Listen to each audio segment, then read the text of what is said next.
This is Own the Block Podcast, and these are your hosts, Josh Derriman and Pierce Burton. Welcome to episode 1 of the Own the Block Podcast. This is Pierce Burton along with Josh Derriman. This is our very first episode going into all things real estate from a finance perspective. Both of us are loan officers. Today we're going to be evaluating a property for you. It's just a property we picked at random with an area that we're very familiar with, Sacramento, California, because that's where Josh and I met. Josh? Hey Pierce, Josh here, co-host. Let's pull this up. We picked a property. It's a 5-unit property, so it's technically commercial. Anything over 4 units is commercial, but this is a good example. So the asking price is $765. It's 4 units, and it's just a hair under $6,000 a month gross rent. The notes here show that they do have Section 8, and then if the investor puts 25% down, you're looking about $4,600 payment. So you'd be walking away with about $1,400 a month in gross profit on this particular property. But let's dive into it. Pierce? Josh, real quick, you kind of did that. I think you did that calculation real quick in your head on mortgage payment. How do you do that calculation just real fast in your head like that? Is there an easy trick for the folks out there to be able to do that? Kind of just look at how much they're going to owe and know right away what that payment amount's going to be? You know, over the years, I've had people ask that question. What per 100,000 should you use? I don't like to use those sorts of tricks. I just look it up. You can pull up an amortization calculator and put in interest rate, down payment, and it'll spit out your monthly payment. Add your estimated taxes, add your insurance, and that's it. It takes 30 seconds. And I always have clients call me, what's my payment going to be on this calculation, Mucky? And that's exactly what I do. I just go online and type in, amortization calculator and plug something in, and then I try to share that same calculator with the clients there because it's pretty easy to figure that out for sure. In terms of this property, what area of Sacramento is this property in, Josh? Again, I think it's in North Sacramento, right? Well, this is actually just north of where you used to live. It's Old North Sacramento. So if you're in kind of downtown Sacramento, just a hop over the American River, it's not a bad area. There are definitely areas of Sacramento I wouldn't buy in. But this is a pretty decent area. That's wrong. That area is horrible, Josh. It doesn't look that bad. Yeah, it's getting better for sure. The further north you get, the worse it gets. But that's kind of besides the point here. Go ahead. I like how you laugh at that. So there's definitely, you're absolutely right. If you start getting up north, like you get some funkier areas. I don't, you know better than I do, but I didn't feel like this was that terrible of an area. Yeah, no, it's definitely gotten better over the years. And so that's one thing that, we've started to see in pretty much all major cities now is that there's kind of the trickle out effect, right? For example, in Sacramento, that area in particular, and an area called Oak Park were, 20 years ago were just war zone type areas. And over the years, they continue to get better and better as the downtown improves because everyone wants to be close to downtown. And you can speak to this because you lived in Sacramento in, I think, the 90s and 2000s, Josh? 2000s. 2000s. In the 2000s. There was nothing to do in downtown Sacramento at that time, right? And so as soon as funds starts coming into that area, there's that trickle out effect. As soon as there's bars, restaurants, things to do in the town, they built a brand new arena.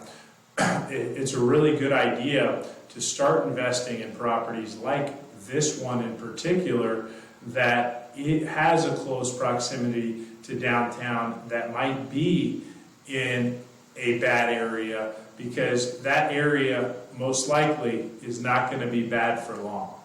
And so, this property is not a bad deal from a cash flow perspective and a price perspective for something with that proximity to downtown. Now, Josh, why don't you tell them about the challenges that you may face purchasing a 5-unit property, and then some of the positives on purchasing a 5-unit property opposed to maybe purchasing a 2 to 4 unit multifamily property, which is going to be different for investors. Sure. In general, the more units you can buy at one time, the more efficiency that you receive per unit. So if you were to buy a single family residence in this area, you might be at $400,000. This 5-unit, you're at $765. So your price per unit is a significant discount. And so if you can afford to buy a 20-unit apartment or an 80-unit or 200-unit apartment, good for you. But if you can, really look at multi-unit properties, because that efficiency per unit can make a huge difference. And so if you can buy a per unit cost of $150,000 or $175,000 versus $400,000 per unit, you might make slightly less, but overall you make quite a bit more, and the cash flow makes far more sense on a multi-unit property. And so once you start getting into that 3, 4, and up unit, it really starts to make a lot of sense. Yeah, I mean, I think, and I'll talk about the drawbacks real quick. So on anything over 4 units, you're going to have to put 20% down at a minimum, a lot of times 25, 30% down for the lending portion of that. And then on the 2 to 4 units, you are going to have to live in a unit to really be able to put down less than what I'm talking about.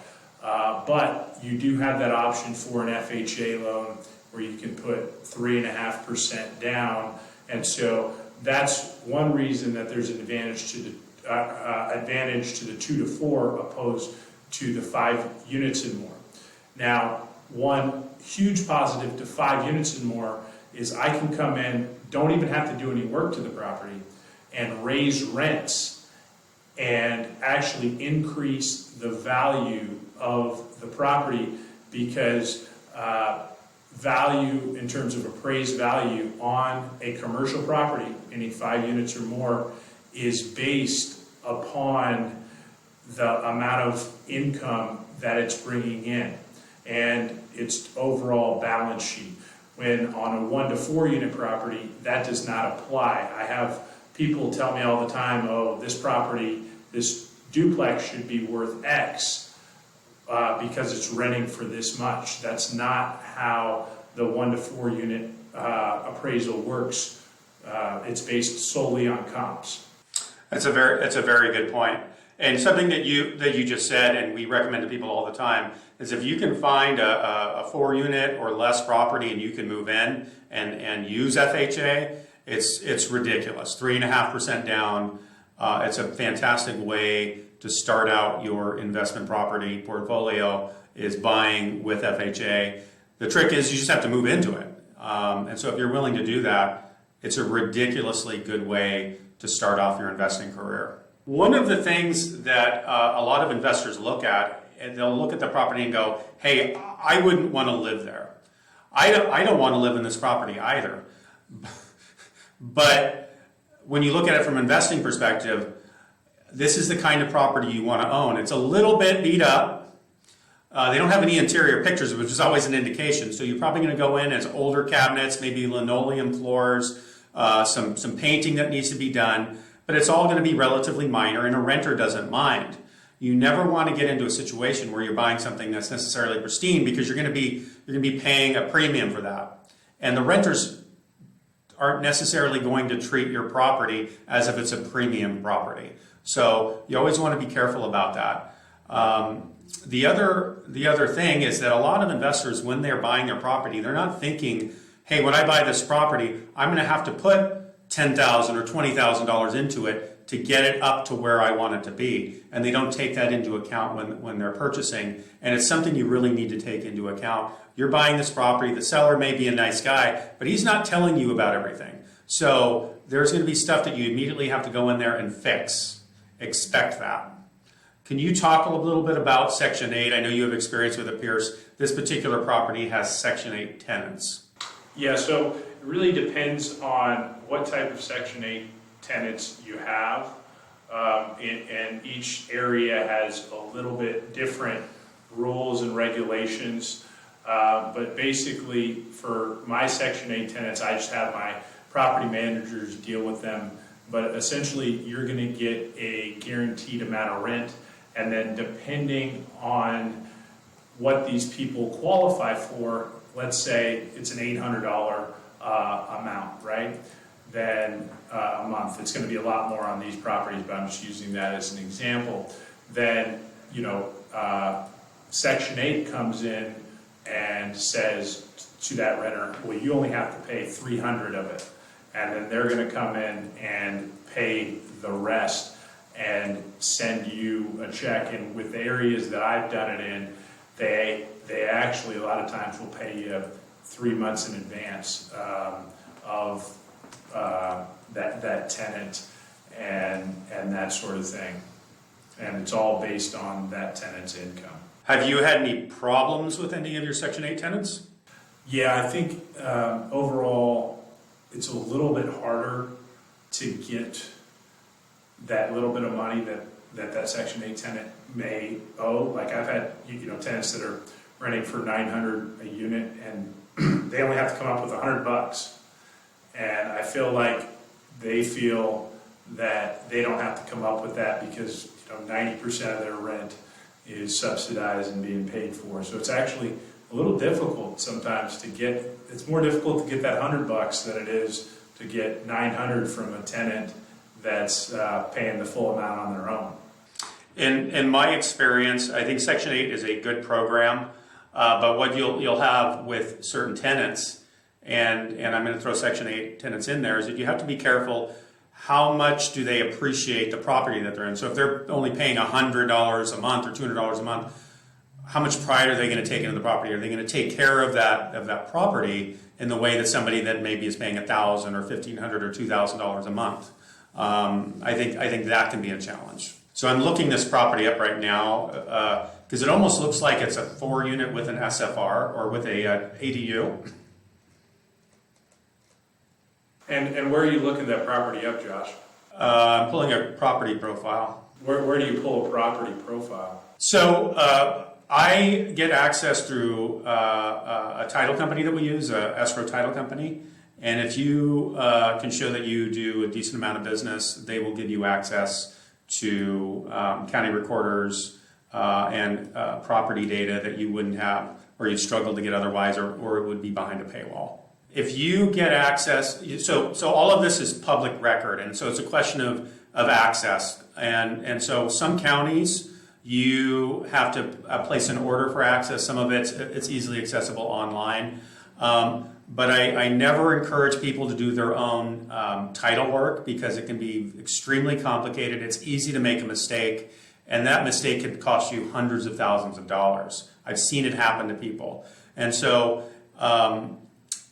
pulling a title report or pulling a property profile, doing some research online going through public records can be helpful for you to give you an idea, but it's not going to be the solution versus getting like a proper title report from a title company that's going to ensure that transaction. So it's good information, helps you to research, but unless you have a lot of experience, don't be making decisions based off of pulling property profiles or doing searches within a county's recorder site unless you have a lot of experience. Josh, to one thing that we're going to talk about a lot here in this podcast in future episodes, hire an expert in each individual thing in the real estate game to handle things for you. Don't do your own title work. Don't go fixing toilets. don't manage your own property. Don't sell your property for sale by owner. Hire an expert. They're going to do a better job for you if you got the right person. And the only way to scale is when you hire that expert. Absolutely. And one of the things that I see typically is people want to manage their own property. It can be very taxing to deal with a renter and all the nonsense that a renter will do. They'll break things, and it can be very stressful to deal with that. And so if you have to pay somebody 7, 8, 9, 10% of your gross rents to deal with that and take that off your plate, it allows you to do things that are higher and best use. If you're a doctor, go be a doctor. If you're a nurse, go be a nurse. Don't be your own property manager. It's not the way to go. The only time I tell people you can do things yourself, and even then I don't recommend it, is when you buy a property, FHA, and you're living at the property and you're essentially fixing up your own house. And I did that with the first duplex I owned, and let me tell you, that managing that one tenant in the back and fixing crap for them and making sure the property was maintained was more of a pain in the ass than owning 200 rental units. Well, the other thing is that sometimes you get to know the tenant personally, and sometimes a tenant will say, "Hey, I know this guy personally. I'm really going to be on time because I know him." And other times you'll have people that go, "I really know this guy. He'll let me slide." And so having that personal relationship can be a detriment. And you can have tenants that'll go, "Oh yeah, I owe you 2 months rent, but we're buds, so you're going to let me slide, right?" And you get into these bad relationships that you just don't want to be a part of. You have to treat it as a business. Kind of like the $20 you still owe me. Colin's going to pay you that. Is that 1% origination? Oh. So getting back to this property that we're looking at. So a common number that people talk about is cap rate. And so I did some back of the envelope calculations. There's going to be somewhere around a 6.5% to 7% cap rate. You may go in and rents may be a little bit under market. You may go and fix some things, bring the cap rate up. Pierce, common question, common misperception is what a cap rate is. Can you talk about that? A cap rate is going to be your gross income, minus all your expenses, not counting the mortgage, and you're going to divide that by the property value. And so I never try to buy a property that's really below a 7 cap. I know Josh is in Santa Rosa, California, and it's hard to find a 3 cap there. Yeah, if you have a 7 cap in Santa Rosa, you just hit the lottery. It's extremely hard to find. What about cash on cash? Can you talk about that? Cash on cash, it is a number that can kind of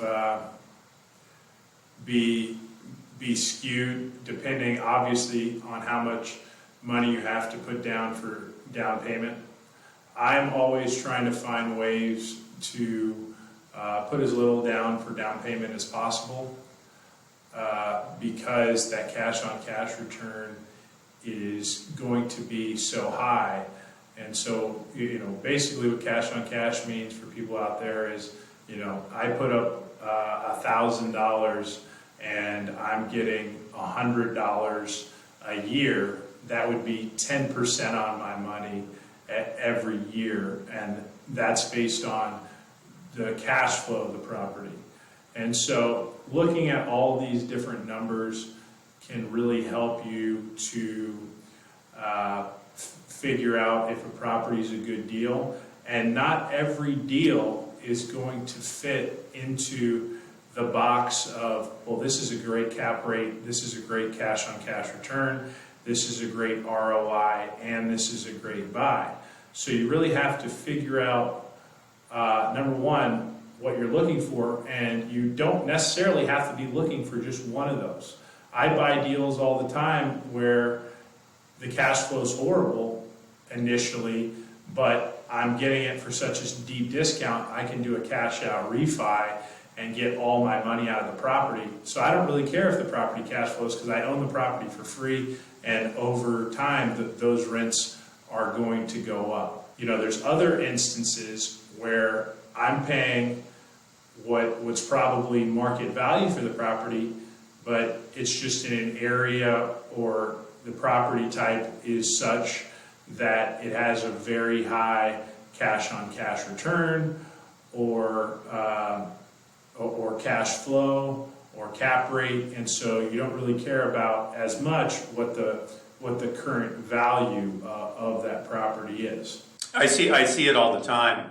You'll have investors that are focused on one particular method. They'll look at, hey, I'm only looking at cap rate or cash on cash or equity position, or maybe they'll look at one or two. And you're absolutely right. You have to be flexible of mind. So if you're buying a property and you assess it as $100,000 under market, does it really matter if your cap rate is a little bit lower than ideally you would like? No. If you can save $100,000 off the jump, that's $100,000 essentially in your pocket. So same thing. You can't be a slave to one particular method. You really have to be flexible in what you're looking at. So on this particular property, if your cash on cash return is 12%, 12% is great in the current market. But if you were to get this at a $50,000 discount over market, well, even better. That you can't just look at one single metric. The one that's always funny to me, Josh, is when clients who are buying a property FHA, it's not their forever home. They're essentially moving in the property for this property to be an investment property for them in the future. It's probably, unless they decide to cash out, refinance, and get into another property like that FHA in the future, it's probably going to be the only investment property in their life that's a multi-unit that they can put 3.5% down. And then they get hung up over 10 grand. Oh, the seller wanted too much. That's 10 grand. 10 grand is $350 in down payment with 3.5% down. And that 10 grand financed over 30 years is nothing. But people get caught up so much on the numbers with that particular strategy.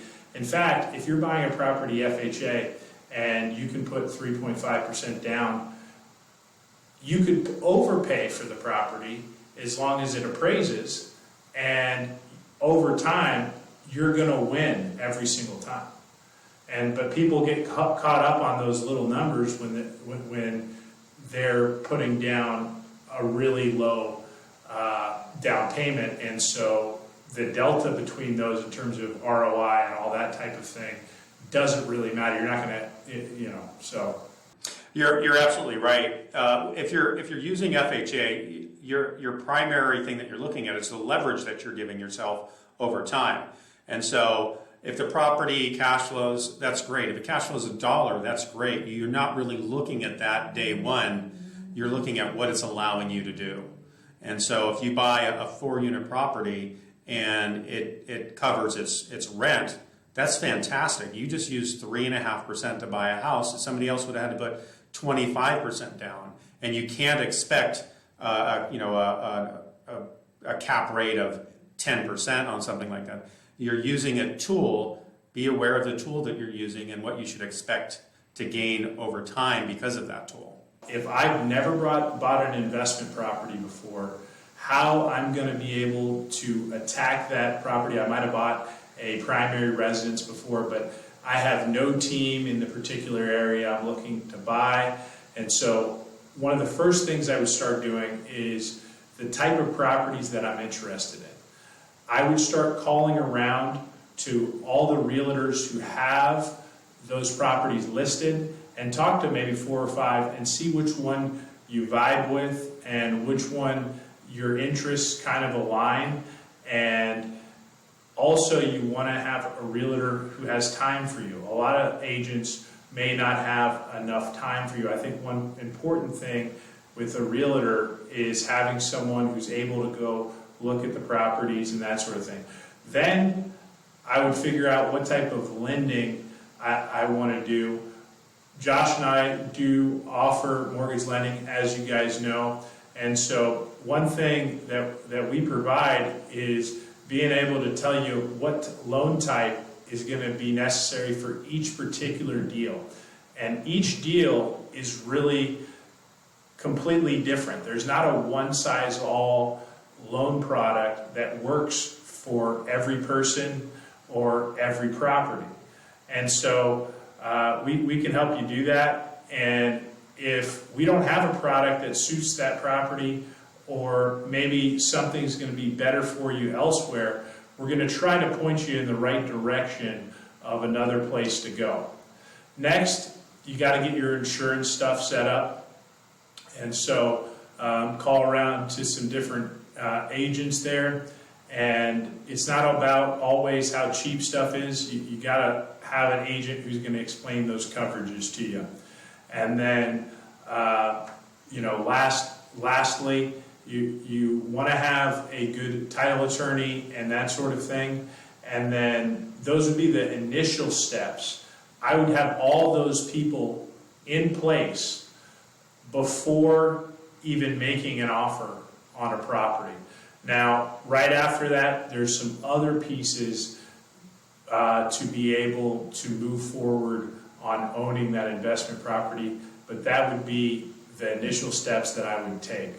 Josh, do you have any thoughts on that? Oh, I think that's great. If I was doing my first investment property, one of the things that I would do, obviously you're going to do your inspections, get everything through, but you want to, if you at all can, meet the tenants, or at least a good portion of them, because they're going to be who's paying you, so you can get a sense of it. Gee, this guy looks like he's going to be a problem, or this lady doesn't take care of her property. So you really have a good sense of what you're getting into, because it's the property itself you're buying, but you're also essentially buying these tenants and their willingness to pay and how they upkeep the property. So really pay attention to that. I've had tenants where they're fantastic for years and years, and then I've had tenants where they're a complete disaster. And if you're paying attention, you can get a sense of that. You may go and look at a property and say, this is a great deal, and then you meet the tenants and you go, oh my God, I don't know that I want to buy this.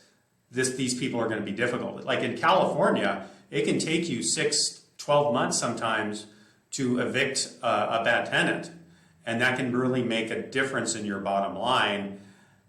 Really take a look at those tenants when you're buying your first investment properties. So me personally, I don't buy in California. So I actually, on this topic, I completely disagree with Josh. I don't even want my tenants to know who I am. If I go look at a property, I'm basically saying I'm somebody else, because I don't want them calling me, because I just don't want that particular headache. But I am, in the cases of most properties, I am walking the properties and introducing myself to tenants that are around and that sort of thing. But I do own all my properties through LLCs and that sort of thing, and really prefer to remain relatively anonymous. But in California, it is a little bit of a different game there, in that you are inheriting those tenants. And so that's why it's pretty darn important to know what type of, you're not only buying a property, you're buying landlord laws in the particular area that you're buying in. And so that's something that's very important to check out as well. We'll end up talking about that as our episodes go on. There's definitely states that are preferable to invest in, and states that are states that you want to be really careful about. California's tough. There's a lot of good things about California. California's tough on landlords. It's very renter-centric. And there's a lot of states out there where it's easier to be a landlord, make decisions when tenants aren't paying. California is not one of those states. So that's the end of our first episode. Thanks for joining. We're going to have a episode 2 in a few days. Keep an eye out. That's the end of the first Own the Block podcast. Please like and subscribe for more.